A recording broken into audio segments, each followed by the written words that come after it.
Constituent assembly sessions. So జాతీయ రాజ్యాంగ పరిషత్తులో ఎన్ని సమావేశాలు జరిగాయి? రైట్, రాజ్యాంగ పరిషత్తులో ఎన్ని సమావేశాలు జరిగాయి, ఎన్ని రోజుల పాటు జరిగాయి? సమావేశాల సంఖ్య తెలియాలి, ఎన్ని రోజులు జరిగాయి. సో జాతీయ సెషన్స్. ఫస్ట్ వన్ 1946 రాయదు జాతీయ 1946 December 9 to 23rd first session. Next 1947 January 20 to 25th. Third 1947 April 28 to May 2nd. Next fourth 1947 July 14 to 31st. 1947 August 14 to 30. 1948 January 27.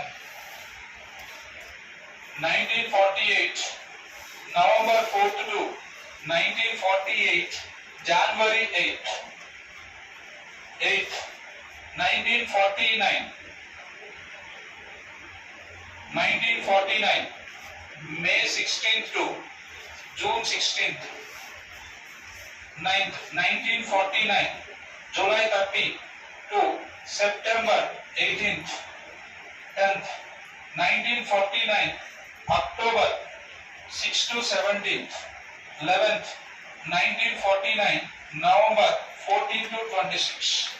12th 1950 January 24th.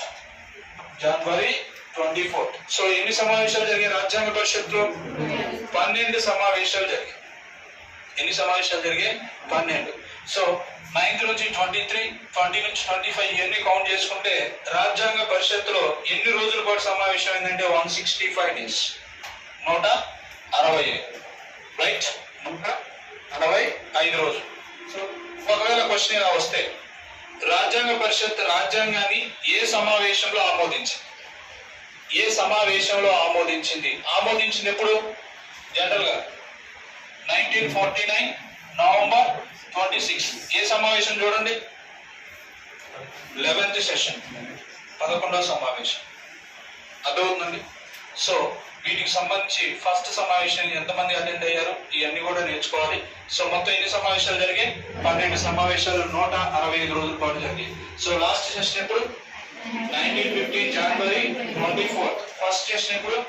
1946 December 9 to 23rd. December 9 to 23rd. Right.